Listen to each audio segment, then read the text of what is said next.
Hindi lahat ng nagsabi ng nagawa niyang kabutihan ay nanunumbat o nagyayabang na. Minsan, kailangan niya rin itong banggitin sa mga pagkakataong pinalalabas siyang masama ng mga taong nakinabang ng kanyang tulong na hindi malang marunong maka-appreciate.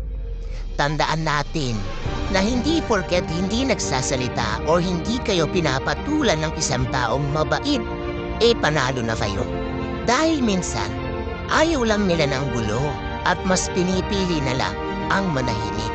Pero hindi yun lisensya para abusuin sila. At take note, kapag ang mga taong tumulong sa iyo kinalaban mo sa maling paraan, asahan mo, mas lalo yan silang ibibless ni Lord. Habang ikaw, na tinulungan ang at lahat, masama pa rin ang balik mo sa kanila. Maniwala ka, hindi ka makakaalis sa kinalalagyan mo ngayon. Kaya matuto kang maka-appreciate ng mga taong tumulong sa'yo at huwag silang palabasin na masama para lang magmukha kang kaaya-aya sa mata ng iba.